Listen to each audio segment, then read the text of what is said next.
You wake up one morning and something is different. Not wrong exactly, just different. You stub your toe on the bed frame and nothing happens. You pour boiling water for your coffee and your hand brushes the kettle. You pull it away on instinct, but there is no burn, no sharp intake of breath, no throbbing that lingers for an hour, just silence where pain used to be. For the first 5 minutes, it feels like a superpower. Pain is the thing you have spent your entire life trying to avoid. Every scrape, every headache, every time a dentist said this might sting. That is the enemy. So a world without it sounds, on the surface, like a gift. It sounds like freedom. It sounds like the answer to something you didn't know you were asking. It is not a gift. It is a slow, quiet catastrophe. And the most dangerous part is that you won't feel it happening. There is a rare genetic condition called congenital insensitivity to pain with anhidrosis, or CIPA. Researchers first described it in detail in the 1960s, and it has been studied extensively since by neurologist Roland Stodd and others at pain research centers around the world. People born with CIPA cannot feel pain at all.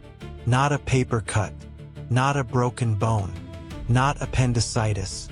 Their nervous system simply does not register tissue damage as a signal worth sending to the brain.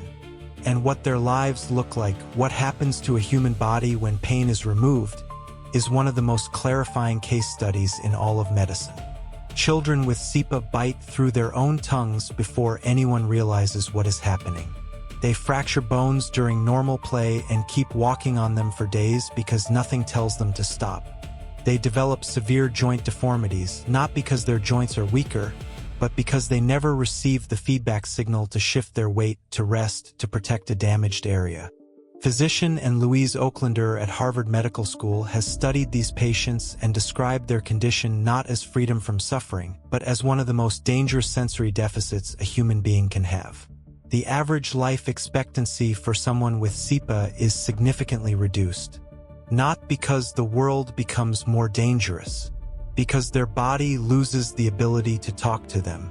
Pain is not an alarm. That is the first thing most people get wrong about it. Pain is a conversation. It is your body's primary language for communicating damage, imbalance, and urgency. Neuroscientist David Julius, whose research on pain receptors earned a Nobel Prize in 2021, spent decades mapping the molecular machinery behind it. The protein channels called TRPV1 receptors that detect heat damage, the nociceptors distributed across your skin, your muscles, your organs, all feeding a continuous stream of low-level information into your spinal cord and brain. Most of that information never reaches conscious awareness. It is background data. Your posture adjusts because of it. Your grip loosens because of it. You shift in your chair every few minutes because of it. Remove pain and that conversation goes silent. Your body is still sending messages. They are just going nowhere. Now think about your ordinary Tuesday. You are sitting at a desk. After about 20 minutes, you start to feel mild discomfort in your lower back. You shift. You uncross your legs. You stand up and stretch. That small, unremarkable act of adjusting your posture happens because pain nudged you. Without that nudge, you would sit in the exact same position for hours. The pressure on the cartilage in your spine would build. The circulation in your legs would slow. Over weeks, months, years, the damage would accumulate. You would not feel it accumulating. You would find out about it when your joints had already deteriorated past the point of easy repair. This is the first paradox. You imagined a world without pain as a world where you never suffer. What you actually get is a world where suffering happens in silence, invisibly, without any chance to course correct. Go further. Imagine the first week of your painless life. You are cooking and you rest your hand on the edge of a hot pan. The skin begins to burn. In a normal nervous system, the pain signal arrives so fast, within milliseconds, that your hand moves before you are consciously aware of what happened. That is a reflex arc, a neural shortcut that bypasses the brain entirely and commands your muscles to pull back before the damage spreads.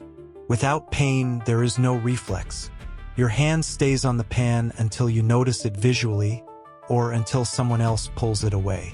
By that point, the burn is deep. Your tissue has been cooking for seconds, not milliseconds. The difference between those two timescales is the difference between a minor surface burn and third-degree damage that reaches the muscle. Now scale this to the entire surface of your body, to every organ, to every interaction with the physical world. A broken rib that goes unprotected because it doesn't hurt.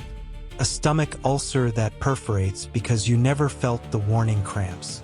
A dental abscess that reaches your jawbone because the toothache that would have sent you to a dentist never came.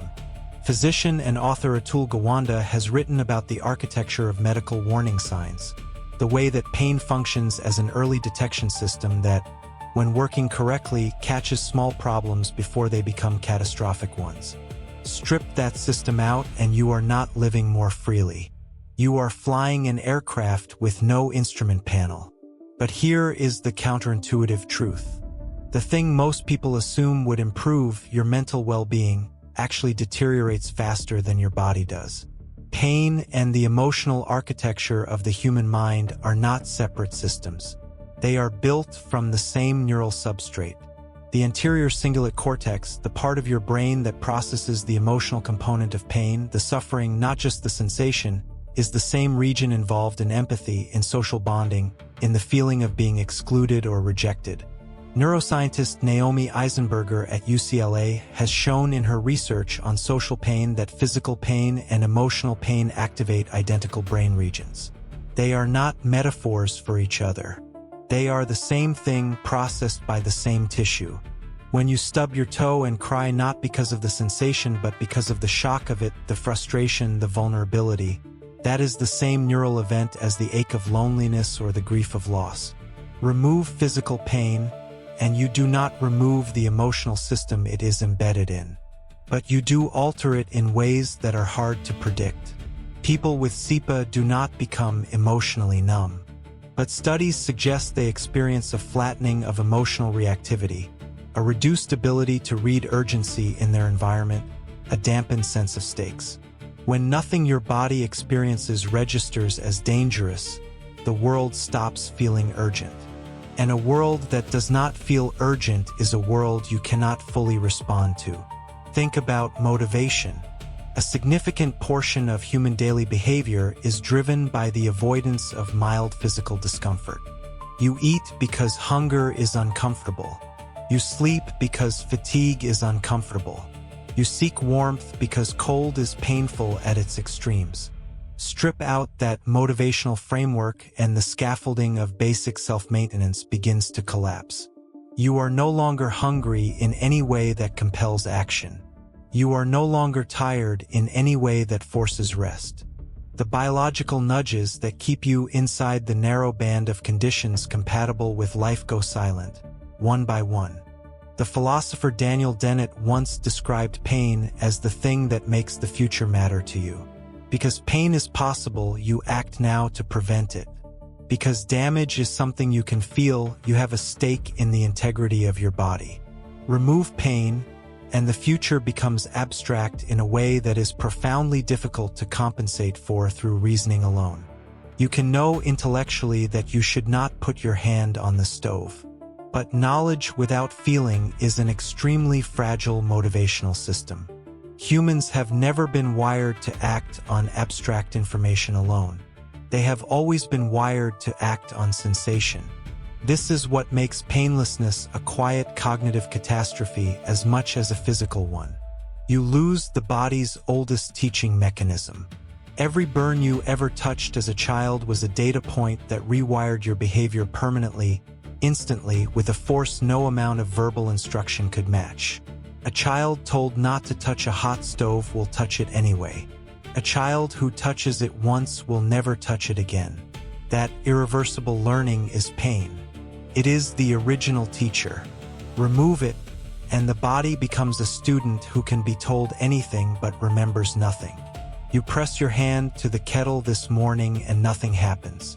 No lesson, no update, No new data in the ancient system that has been keeping your species alive for 300,000 years. And so you pour your coffee. You go about your day. You feel fine. You have never felt better. And somewhere in your lower back, in the cartilage of your right knee, in the lining of your stomach, the damage is accumulating quietly, patiently, in a language your body is still speaking, and that you can no longer hear. Pain is not the enemy.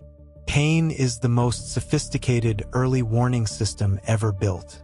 And the extraordinary thing, the thing that should stop you for a moment today, is that it is working right now in the background, thousands of times per hour, adjusting your posture, protecting your joints, flagging the earliest traces of damage before they become irreversible. You never notice it doing this. You only notice when it gets loud. And the loudness, the thing you have spent your whole life dreading, is not a failure of the system. It is the system doing exactly what it was built to do.